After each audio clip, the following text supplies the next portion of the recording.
جو خود کو اس میں محمد بنا کے سوتے ہیں. چلیے starting this point tonight my topic. لقد کان فی قصصہم. بچوں بات چیت بند کرو اور غور سے سنیں. carefully look at me, listen to me. سنیے. لقد کان فی قصصہم عبرۃ لأولی الالباب. آج کے جلسے کا عنوان ہے غوث الورا و اصلاح معاشرہ کانفرنس. بے شک اللہ کے نیک بندوں کے واقعات میں عقل والوں کے لیے عبرت کا سامان موجود ہے. ایک مرتبہ سبحان اللہ بولنے میں 90 نیکیاں ملتی ہیں. کتنی نیکیاں؟ 90. اور سبحان اللہ کی میننگ ہے پاک ہے وہ ذات. کیا مطلب؟ اللہ تو ہمیشہ سے پاک ہے، پاک رہے گا، ہم کہیں یا نہ کہیں. لیکن دیکھیے جناب ملا حسن میں فرماتے ہیں کہ جب کوئی بندہ اپنے دل کی اتاہ گہرائیوں سے کہتا ہے سبحان اللہ، تو اللہ تعالیٰ سبحان اللہ کہنے کے صدقے میں کہنے والے کے ذہن کو پاک کر دیتا ہے، اس کے بدن کو پاک کر دیتا ہے، اس کے ذکر کو پاک کر دیتا ہے، فکر کو پاک کر دیتا ہے. جس زمین پہ بیٹھ کے بولتا ہے اس زمین کو پاک کر دیتا ہے. جس دکان میں بولتا ہے اس دکان کو پاک کرتا ہے. جس مکان میں بولتا ہے اس مکان کو پاک کر دیتا ہے. اللہ اپنے پاک کہنے والے کے ظاہر کو بھی پاک کر دیتا ہے، اس کے باطن کو بھی پاک کر دیتا ہے. بے شک. تو آپ لوگ محفل کو گرمائے رکھیں انشاءاللہ. آپ کو گرمی بھی لگے گی، سردی بھول جائے گی. تو اللہ قرآن پاک میں ارشاد فرماتا ہے لقد کان فی قصصہم عبرۃ لأولی الالباب. یہ سورہ یوسف کے آیت ہے 13ویں پارے میں. بے شک اللہ کے نیک بندوں کے واقعات میں عقل والوں کے لیے عبرت کا سامان موجود ہے. یہ قرآن پاک یہ کتاب تلاوت بھی ہے، کتاب ہدایت بھی ہے اور کتاب زندگی بھی ہے.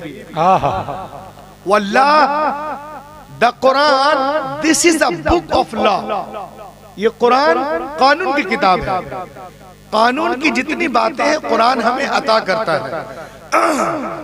قرآن کے اندر نماز کا ذکر ہے، ہونا بھی چاہیے، اس لیے کہ نماز قانون اسلام ہے. نماز should be mentioned in this Quran because namaz is the law of Islam. روزہ should be mentioned in this Quran because روزہ is the law of Islam. Hajj should be mentioned in this Quran because Hajj is the law of Islam. Zakah should be mentioned in this Quran because Zakah is the law of Islam. قرآن میں نماز کا ذکر ہے، ہونا چاہیے، اس لیے کہ نماز قانون اسلام ہے. قرآن میں روزے کا ذکر ہے، ہونا چاہیے، اس لیے کہ روزہ قانون اسلام ہے. قرآن میں حج کا ذکر ہے، ہونا چاہیے، اس لیے کہ حج بھی قانون اسلام ہے. قرآن میں زکوٰۃ کا ذکر ہے، ہونا چاہیے، اس لیے کہ زکوٰۃ بھی قانون اسلام ہے. قرآن میں ماں باپ کے احترام کا ذکر ہے، ہونا چاہیے، اس لیے کہ ماں باپ کا احترام بھی قانون اسلام ہے. تو قانون کی جتنی باتیں قرآن کے اندر ہے، اس میں ہمارے لیے ہدایت ہے، نصیحت ہے اور نجات ہے. لیکن غور کرنے کی بات یہ ہے کریلی شریف والوں کہ قرآن پاک میں جہاں پہ نماز کا ذکر ہے، اسی قرآن میں حضرت لقمان کا بھی ذکر ہے. جہاں قرآن میں روزے کا ذکر ہے، اسی قرآن میں حضرت مریم کا بھی ذکر ہے. جہاں قرآن میں حج کا ذکر ہے، اسی قرآن میں حضرت اصحاب کہف کا بھی ذکر ہے، اصحاب رقیم کا ذکر ہے. جہاں قرآن میں زکوٰۃ کا ذکر ہے، اسی قرآن میں حضرت عیسیٰ کے حواریوں کا بھی ذکر ہے، ان کے مریدوں کا بھی ذکر ہے، ان کے اصحاب کا بھی ذکر ہے. جہاں قرآن میں ماں باپ کے ساتھ حسن سلوک کا ذکر ہے، احترام کا ذکر ہے، اسی قرآن میں اللہ کے دوستوں کا بھی ذکر ہے، اللہ کے نیک بندوں کا بھی ذکر ہے، اللہ کے نیک بندوں کے واقعات بھی ملیں گے. اب سوال پیدا ہوتا ہے the question rather that about this sentence, about this ayah, about this line, about this verses, about this slogan کہ قرآن اللہ ان کا ذکر کیوں کر رہا ہے؟ قرآن میں اللہ کے نیک بندوں کے واقعات کیوں ہیں؟ قرآن میں اللہ کے دوستوں کے واقعات کیوں ہیں؟ تو آئیے میں آپ کو بتاؤں. قرآن ہمیں بتا رہا ہے کہ دیکھو نماز پڑھو، روزہ رکھو، زکوٰۃ دو، حج کرو، ماں باپ کا احترام کرو، ان کے ساتھ حسن سلوک کرو، چوری مت کرو، زنا کے قریب مت جاؤ، شراب مت پیو، ناپ تول میں کمی مت کرو، چیزوں میں ملاوٹ مت کرو، آپس میں اتحاد و اتفاق کے ساتھ رہو، اللہ کی رسی کو مضبوطی سے پکڑے رہو، نماز پڑھو، عبادت کرو، ریاضت کرو، مگر ساتھ ہی ساتھ اللہ کے نیک بندوں کا بھی ذکر کیا کرو، اللہ کے دوستوں کا بھی ذکر کیا کرو۔ تو معلوم ہوا کہ اللہ کے ولیوں کا ذکر کرنا یہ ہماری منمانی نہیں ہے بلکہ منشأ ربانی ہے، عرضی قرآنی ہے۔ لقد کان فی قصصہم عبرۃ لأولی الالباب، بے شک اللہ کے نیک بندوں کے واقعات میں عقل والوں کے لیے عبرت کا سامان موجود ہے۔ میرے دوستو، آپ قرآن پاک کو پڑھیں، آپ قرآن پاک پڑھیں گے نا، اور قرآن پاک کو غور سے پڑھیے۔ آپ قرآن پڑھیے گا تو قرآن میں کوہ طور کا ذکر ہے۔ طور ایک پہاڑ کا نام ہے، اس پہاڑ کو نسبت ہے اللہ کے نبی حضرت موسیٰ علیہ السلام سے۔ سبحان اللہ بولو نا۔ آپ قرآن پڑھیے تو قرآن میں ایک چینٹی کا ذکر ہے، کیونکہ اس چینٹی کو نسبت ہے اللہ کے نبی حضرت سلیمان علیہ السلام سے۔ آپ قرآن پڑھیے تو قرآن میں ایک گدھے کا ذکر ہے، کیونکہ اس کو نسبت ہے اللہ کے نبی حضرت عزیر علیہ السلام سے۔ کیا مطلب؟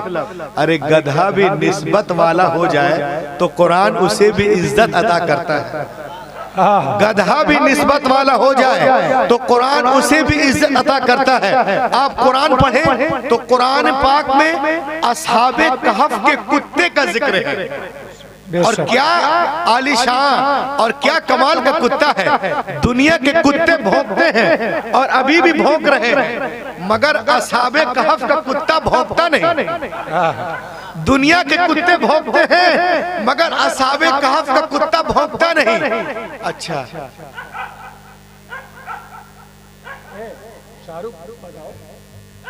ارے ٹھیک ہے، تمہارا نام نہیں لے رہے، چلو لحق کے بولیے۔ دنیا کے کتے بھونکتے ہیں مگر اصحاب کہف کا کتا بھونکتا نہیں۔ کیوں؟ اس لیے کہ کتے دو وجہ سے بھونکتے ہیں، جب ڈرتے ہیں تب بھونکتے ہیں۔ ارے ہٹاؤ یار،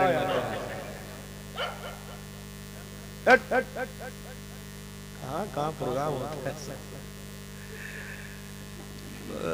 درود شریف پڑھ لیجئے، اللہم صلی علیہ۔ چلیے اب ان لوگوں کو بھگانے میں شام ہو جائے، سب کو لوکل ٹرین میں بٹھا کر کے الہ آباد سے باہر کر، پورے خاندان کے ساتھ ہے۔ جلسے میں جتنے لوگ نے اتنے اس کے بچے ہیں بھائی۔ سبحان اللہ بولیے، ہے نا؟ تو دیکھیے میں کہہ رہا تھا کہ دنیا کے کتے دو وجہ سے بھونکتے ہیں، ایک ڈرتے ہیں تب بھونکتے ہیں، جب ڈراتے ہیں تب بھونکتے ہیں۔ لیکن اصحاب کہف کا کتا نہ ڈرتا ہے نہ ڈراتا ہے۔ تو پتا چلا کہ جب ولی کا کتا اتنا بے خوف ہے تو خود ولی کتنا بے خوف ہوگا۔ لقد کان فی قصصہم عبرۃ لأولی الالباب، بے شک اللہ کے نیک بندوں کے واقعات میں عقل والوں کے لیے عبرت کا سامان موجود ہے۔ اب آئیے میں آپ کو ایک قرآنی واقعہ شارٹلی بیان کرتا ہوں، اسے سنیں آپ، دیکھیں۔ The history of yellow cow and بنی اسرائیل۔ آپ پہلا پارہ پڑھیے، سورہ نمبر 2 آیت نمبر 67۔ اس میں اللہ تعالیٰ ارشاد فرماتا ہے، قرآن اور شان ولایت۔ پورا واقعہ میں شارٹلی بیان کروں گا، غور سے سنیں گا، قرآنی واقعہ ہے۔ اور اس میں بنی اسرائیل میں حضرت موسیٰ کی قوم میں ایک آدمی کا مرڈر ہو گیا۔ ولی کی طاقت دیکھیں، ولی کا مرتبہ دیکھیں۔ ایک آدمی کا مرڈر ہو گیا۔ Who is murdered? Who is killer? Nobody know. Murdered کون ہے؟ کوئی جانتا ہی نہیں تھا۔ تو سب لوگ مل کر حضرت موسیٰ علیہ السلام کی بارگاہ میں پہنچے اور عرض کرتے ہیں کہ اے حضرت موسیٰ آپ اللہ کے نبی ہیں، آپ ایسی دعا کریں کہ مردہ زندہ ہو جائے اور قاتل کا پتہ بتا دیں، قاتل کا نام بتا دیں۔ اب دیکھیں آپ جب دعا کرتے ہیں تو اللہ ارشاد فرماتا ہے وَإِذْ قَالَ مُوسَى لِقَوْمِهِ إِنَّ اللَّهَ يَأْمُرُكُمْ أَن تَذْبَحُوا بَقَرَةً قَالُوا أَتَتَّخِذُنَا هُزُوًا قَالَ أَعُوذُ بِاللَّهِ أَنْ أَكُونَ مِنَ الْجَاهِلِينَ قَالُوا ادْعُ لَنَا رَبَّكَ يُبَيِّن لَنَا مَا هِيَ قَالَ إِنَّهُ يَقُولُ إِنَّهَا بَقَرَةٌ لَا فَارِضٌ وَلَا بِكْرٌ عَوَانٌ بَيْنَ ذَلِكَ فَافْعَلُوا مَا تُؤْمَرُونَ قَالُوا ادْعُ لَنَا رَبَّكَ يُبَيِّن لَنَا مَا لَوْنُهَا قَالَ إِنَّهُ يَقُولُ إنها بقرة صفراء فاقع لونها تسر الناظرين قالوا ادع لنا ربك يبين لنا ما هي إن البقرة شابه علينا وإنا إن شاء الله لمهتدون۔ اللہ تعالیٰ دوسرے پارے میں آیت نمبر 67 میں ارشاد فرماتا اسٹارٹنگ میں، تو جب یہ لوگ گئے کہ حضور آپ اللہ کے نبی ہیں، آپ ایسے دعا کر دیجئے کہ اللہ تعالیٰ اس مردے کو زندہ کر دے اور قاتل کا پتہ بتا دے، نام بتا دے۔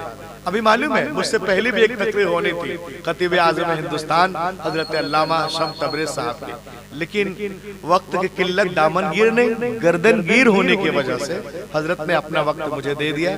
ماشاءاللہ بہت ہی شاندار عالم دین ہیں اور دین و سنیت کا بڑا درد رکھتے ہیں۔ اللہ تعالیٰ ان کا سایہ ہم لوگوں کے سروں پر تا دیر قائم و دائم رکھے۔ تو دیکھیے میں آپ کو ایک چیز بتا رہا ہوں، تو ان لوگوں نے کہا کہ آپ ایسی دعا کریں کہ مردہ زندہ ہو جائے اور قاتل کا پتہ بتا دیں۔ تو حضرت موسیٰ علیہ السلام کہتے ہیں کہ اللہ فرماتا ہے کہ تم ایک جانور لو۔ یہ 3500 سال پہلے کا واقعہ بیان کر رہا ہوں، ایسا نہ ہو کہ کل ویڈیو دیکھ کے لوگ بول دیں کہ روح الامین کیا کہہ رہے تھے۔ 3500 سال پہلے کی بات اللہ فرماتا ہے کہ تم ایک گائے لو، یعنی ایک جانور جو یہاں بینڈڈ ہے، اس وقت بینڈڈ نہیں تھا، ایک جانور لو اور اسے ذبح کرو اور اس کے گوشت کے ٹکڑے کو مردے پہ مارو، مردہ زندہ ہو جائے گا۔ اب اس کے پیچھے ایک بیک گراؤنڈ ہے، اس جانور کے بھی پیچھے۔ ان لوگوں نے کہا کہ اچھا وہ جانور کیسا ہو، اس کے بارے میں کچھ بتائیے، اس کے اوصاف۔ تو آپ نے فرمایا کہ وہ نہ بہت بچی ہو نہ بوڑھی ہو، درمیان کی ہو۔ پھر ان لوگوں نے کہا آپ اللہ کے لیے آپ ہمارے خاطر اللہ سے پھر دعا کریں کہ وہ بتائے کہ اس کا رنگ کیسا ہو۔ میں قرآن سے بول رہا ہوں، اس کا رنگ کیسا ہو۔ تو موسیٰ علیہ السلام پھر دعا کیے تو اللہ نے ارشاد فرمایا کہ نہ بتاؤ وہ پیلی کلر کی ہو، دیکھنے میں خوبصورت ہو، مسلمۃ لا شیۃ فیہا، چاروں طرف سے بے داغ ہو، شاندار ہو۔ تب ان لوگوں نے کہا انشاءاللہ ہم اسے پالیں گے۔ اب ڈھونڈتے ہوئے گئے اور پالیں۔ جب اس جانور کو لے کر کے آئے تو اللہ نے ارشاد فرمایا اسے ذبح کرو، تو اسے ذبح کیے۔ کہیں اس کے بدن سے گوشت کا ایک ٹکڑا نکالو، اس کے بدن سے گوشت کا ایک ٹکڑا نکالو، ولی کی طاقت دیکھیں، گوشت کا ایک ٹکڑا نکالو، نکالا گیا۔ اللہ فرماتا ہے فَقُلْنَا اضْرِبُوهُ بِبَعْضِهَا، اور لہک کے بولیے فَقُلْنَا اضْرِبُوهُ بِبَعْضِهَا، مردے کو مارو۔ كَذَلِكَ يُحْيِي اللَّهُ الْمَوْتَى، ہم ایسے ہی مردوں کو زندہ کرتے ہیں۔ كَذَلِكَ يُحْيِي اللَّهُ الْمَوْتَى وَيُرِيكُمْ آيَاتِهِ لَعَلَّكُمْ تَعْقِلُونَ، اور اپنی نشانیاں دکھاتے ہیں تاکہ تمہیں سمجھ میں آ جائے۔ پھر کیا ہوا، اس کے دم کے جانب سے گوشت کا ایک ٹکڑا نکالا گیا، مردے کو مارا گیا، مردہ زندہ ہو گیا اور قاتل کا نام بتا دیا۔ سوال پیدا ہوتا ہے اللہ مردے ہی کو زندہ کرنا تھا، تیرا مقدس نبی ان کے درمیان موجود تھے، وہ دعا کرتے تو مردہ زندہ کر دیتا، اتنا لمبا چکر کیوں کہ ایک جانور لو جو نہ بچی ہو نہ بوڑھی ہو، درمیان کی ہو، پیلے کلر کی ہو، دیکھنے میں خوبصورت ہو، چاروں طرف سے بے داغ ہو، اتنا لمبا چکر کیوں؟ جواب ملے گا میں اللہ ہوں تم بندے ہو۔ I'm Allah, you are servant, I'm creator, your mind. میں اللہ تم بندے ہو، میں تمہاری دماغ کو بنانے والا ہوں۔ قیامت تک کچھ لوگ ایسے پیدا ہوتے رہیں گے جو اولیاء اللہ اللہ پہ اعتراض کریں گے، حجت کریں گے، نکتہ چینی کریں گے، ان کو جواب کہاں سے ملے گا؟ یہاں سے ملے گا، کیسے ملے گا؟ ایسے ملے گا۔ ارے نادان، جب ایک مردہ جانور کا گوشت کا ٹکڑا مردے پہ مار دیا جائے تو مردہ زندہ ہو سکتا ہے، تو غوث اعظم کی ٹھوکر سے بھی مردہ زندہ۔ نعرہ تکبیر، نعرہ رسالت، فیضان حضور غوث اعظم، کرامات سرکار غوث اعظم۔ جب مردہ جانور کے گوشت کا ٹکڑا مار دو، مردہ زندہ ہو سکتا ہے، تو غوث اعظم